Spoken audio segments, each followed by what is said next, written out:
Borneo, where land and sea converge, there is a place whose name whispers through time, Miri. Long before the modern skyline rose above its shores, Miri's story began quietly, hidden in the folds of ancient maps and the pages of forgotten manuscripts. A name perhaps first mentioned as Marabu or Mari, carried across the winds of history, echoing through the cells of explorers and traders who passed by. Miri's roots run deep, its history shaped by the ebb and flow of empires, from the Brunei Sultanate to the colonial Brooke administration and through the turbulent years of the Japanese occupation. But the true story of Miri is not just found in dates or places. It lives in the stories of its people, the guardians of this land's heritage. At the crossroads of history and progress, Miri stands as a city proud of its past, yet embracing the future. The Miri Heritage Trail is more than just a collection of landmarks. It's a vision to preserve and share the soul of this vibrant city. Backed by the Ministry of Tourism, Creative Industries and Performing Arts of Sarawak, this initiative seeks to highlight Miri's unique cultural and historical essence while weaving it into the modern tapestry of tourism. To better understand the heartbeat of this transformative project, we sat down with Dr. Elena Gregoria Chai, the visionary behind the Miri Heritage Trail, someone who is dedicated to ensuring the stories of Miri's past continue to shape its future. So Miri is known for its event. There's a lot of events that's happening in Miri. So year in, year out, people tend to come to Miri to attend all these events. But we think at our ministry, we think that Miri is more than that. It has a lot of ethnic groups here, and then it has rich history, background, and all that.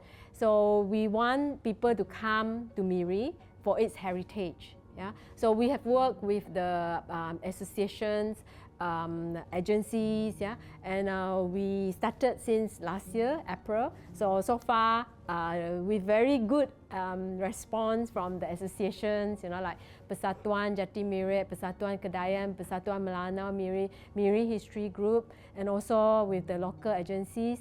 The feedback was very good. So everybody is very enthusiastic, and so we want to come out with sort of like a heritage trail that people can actually come to Miri and explore, all these interesting heritage sites. Miri has a lot of ethnic groups, and then it also has gone through a lot of phases. Yeah? When the war started, the Japanese came and it landed here, so we have the Brighton Beach, and the war, because it was the oil field, yeah, so it attracted a lot of attention, yeah, and then the Operation Semut also took place here. So war was one of it, yeah, war was one of it that is being focused, yeah, and probably I can say it's the World War II, yeah, for Miri Heritage Trail. But we don't forget too that we are trying to develop things like the ancient burial ground for the Jati Mirit, Dalek, Bruneian, and also Kedayan. So here is a testament that this area was already a place where a lot of people are staying, ethnic groups are staying, and it is a place where a lot of activities were done before the Brooke was here. Yeah, that's why we are trying to get narratives from all these ethnic groups about the burial grounds. Yeah, so I can say that in Sarawak, maybe for Miri now we're emphasizing more on the World War II, yeah, and for Baram as well. Yeah, but we will try to make it a balance. Yeah, because a lot of things that ethnic groups are doing, we tend to neglect it. Yeah, but we want associations to be more engaging, be more outspoken in telling us, their folklore, their tradition and all that, because when we get that, the tangible part will be much easier because we just only need to dig out the place. We send our researcher and then we get the information and all that tangible. But the intangible component is a bit difficult.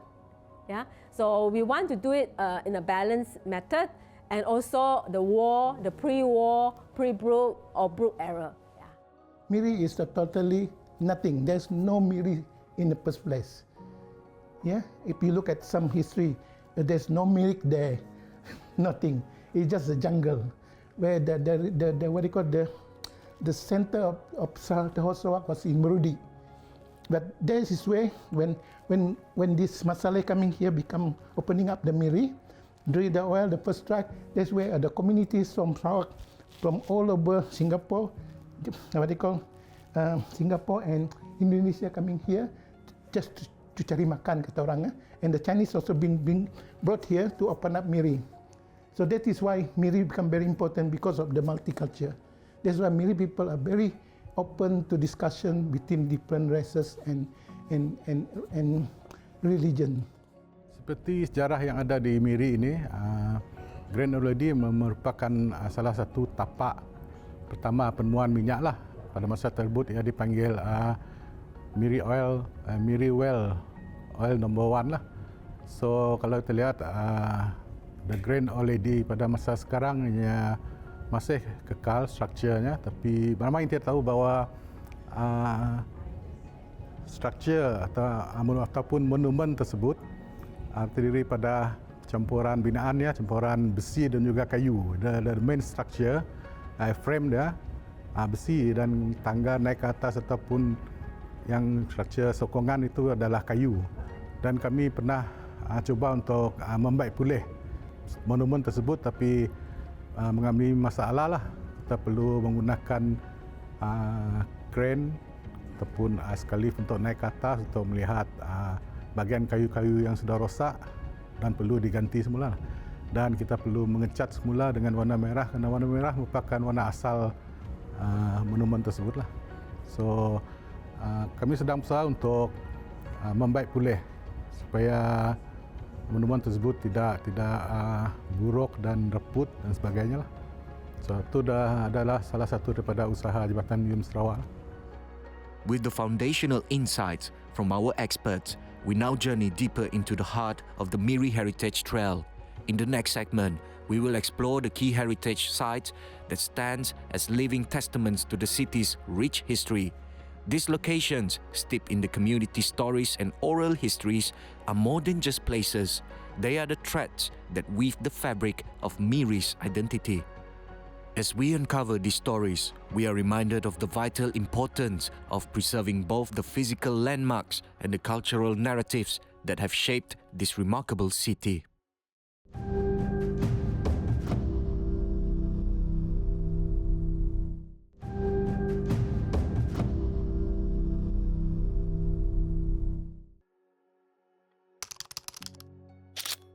Brighton Beach, Tanjung Lobang.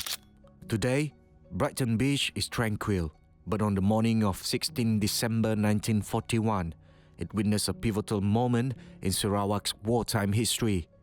It was believed that the Japanese invasion fleet landed here, marking the first Japanese assault on Sarawak. Despite the fierce monsoon seas, which claimed many landing crafts, the Japanese soldiers pressed on, only to face fierce resistance from lighthouse keeper Awang Matali bin Usang, who fought bravely with nothing but a parang. His heroic stand remains a poignant chapter in Borneo's World War II history.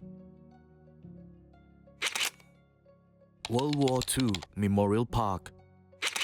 The World War II Memorial Park stands as a solemn reminder of the innocent lives lost on 13 June 1945. Executed by the Japanese for being suspected anti-sympathizers, the 28 civilians represent Miri's multicultural spirit.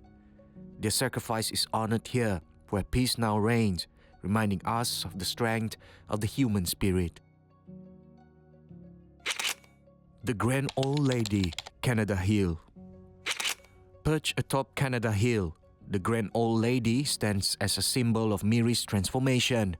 In 1910, this oil well struck black gold, ushering Miri into its new identity as an oil town.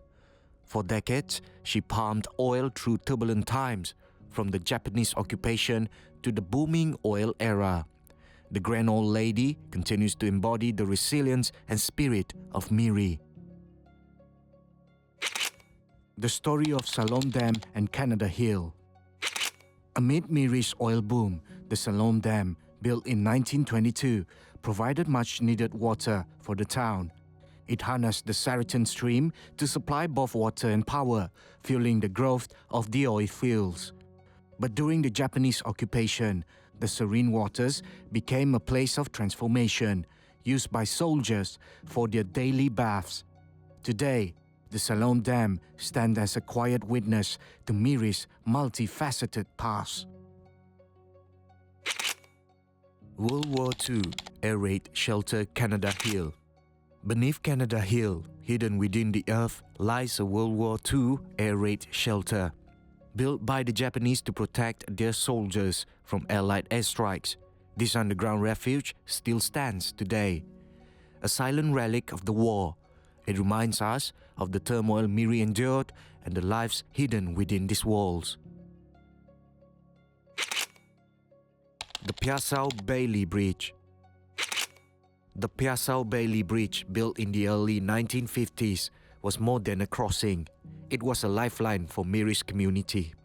With its unique ironwood planks and tidal gauge, it connected workers, students, and locals. While a new bridge now stands, the Bailey Bridge remains a symbol of Miri's humble beginnings and its journey from a small town to Malaysia's first oil city. The Forgotten Bunkers of Batu Satu, Kuala Baram Road. At Batu Satu, 3 forgotten bunkers remain, silent witnesses to the Japanese occupation of Miri in December 1941. Built by the British to protect supplies, these bunkers were taken over by the Japanese.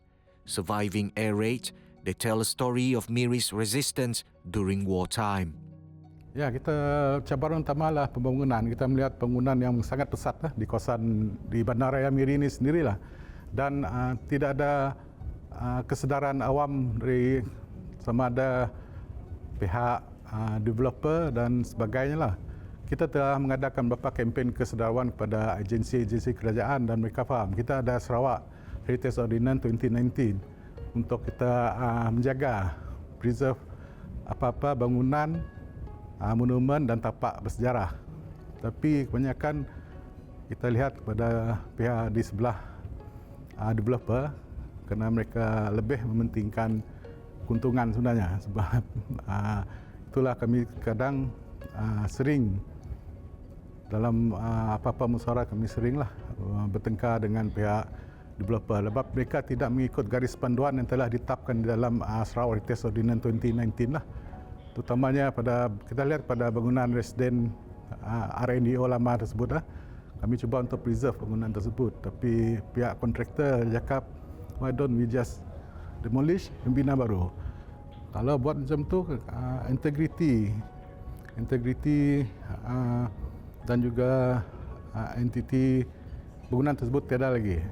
Dan kalau kita lihat di Semenanjung Malaysia, di Semenanjung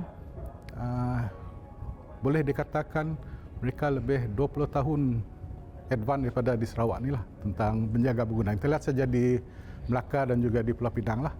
So kami cuba sedikit demi sedikit untuk membawa pemahaman tentang pemeliharaan dan pemeliharaan bangunan, monumen dan tapak bersejarah di kawasan Miri ini kepada masyarakat, pada pihak-pihak developer dan pihak-pihak yang lain lah yang terlibat lah.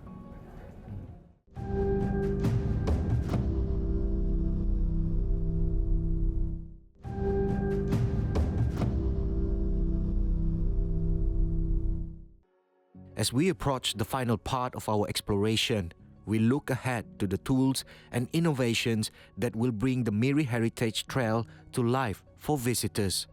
From interactive signage to mobile apps and even the potential for augmented and virtual reality experiences, the project is set to embrace technology to enhance the journey through Miri's rich past. Yeah, we are thinking of the QR code at the execution site because putting a plug there and then with a residential area, So it might not be too good, but we might link the memorial park, the war memorial park with a QR code to show the actual execution site. Not too much writing because we just want them to be linked. That's the only thing we can think of. And this is outdoor, so the audio part will not be integrated so far yet. After this, we want to develop the infrastructure to the places, like let's say if we are going to Makam Datuk Permaisuri, we need to use a boat there, but then the plank walk needs to be safe for tourists. So let's say if they are using boats, so we need to make sure there's infrastructure. But also at the same time, we need to talk to the all our tourist association, the guides association, or tour operators with product ready-made, ready product like this, the Miri Heritage Trails, the sites, and all this. How are they going to market it? We need to talk to them, and give them our inputs. After this, we want to move on to Cebu Heritage Trail.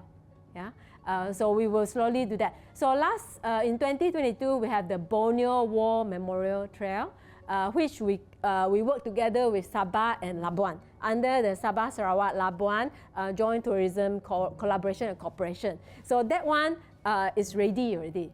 So we are always working on the same. On similarities. But we try to emphasize on the uniqueness of each places, like the Sabah, Sarawak, and Labuan. And so, like Miri, with Miri Heritage Trail, we try to emphasize on what Miri has. But when we go to Cebu, Cebu has another narrative. So we try to emphasize on the local narrative. Now, the importance is we don't want to just sell the attraction, the destination as a tourism product. We want the local people to be the custodian, the guardian of what they have. They know more than us.